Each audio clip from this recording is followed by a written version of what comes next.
Hello guys, good morning, শুভ নববর্ষ। আজকে সকাল সকাল আমি চলে এসেছি শোভা বাজারে। এখন আমি দাঁড়িয়ে আছি শোভা বাজার রেল স্টেশনে এবং আজকে আমি এইখান থেকে হেঁটে হেঁটে যাচ্ছি কুমারটুলিতে। সামনে যেহেতু সরস্বতী পূজা বাকি আছে আর মাত্র 41 দিন, এবং 41 দিন আগে কুমারটুলিতে সরস্বতী ঠাকুর প্রস্তুতির কাজ কতদূর এগিয়েছে, কীরকম চলছে, আজকের এই ভিডিওতে সম্পূর্ণটা ঘুরিয়ে তোমাদেরকে দেখাবো। তো আমি এখন স্টেশনে দাঁড়িয়ে আছি, এইখান থেকে হেঁটে হেঁটে যাচ্ছি, তোমরা দেখতে থাকো। শোভাবাজার স্টেশন থেকে যদি হেঁটে হেঁটে তোমরা কুমারটুলিতে যাও তাহলে তোমাদের হেঁটে যেতে সময় লাগবে 7 থেকে 8 মিনিট। কুমারটুলিতে প্রবেশ করার সাথে সাথেই দেখতে পেলাম আমি এই ছবিটি হচ্ছে খুব ফেমাস একটা ছবি। কুমারটুলিতে যারা ঘুরতে আসে এই ছবিটার সামনে দাঁড়িয়ে প্রচুর ফটো তোলে এবং সোশ্যাল মিডিয়ায় পোস্ট করে, সেই জন্য আমি দেখালাম আর কি ছবিটা। আর কুমারটুলিতে প্রবেশ করে আমি প্রথমেই ঠাকুর দেখলাম রাখালপালে স্টুডিওর ঠাকুর।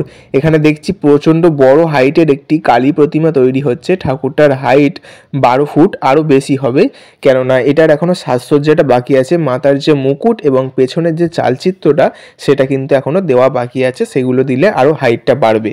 এবং এর পাশেই তৈরি হচ্ছে এই জগন্নাথ দেবের মূর্তিটি। এটার মুখমণ্ডলটা এখনও রং করা হয়নি, বাট বডিটা রং করা হয়ে গেছে। তো চলো এবার তোমাদেরকে দেখাই আজকের ভিডিওর মেন টপিক, কুমারটুলির সরস্বতী ঠাকুর।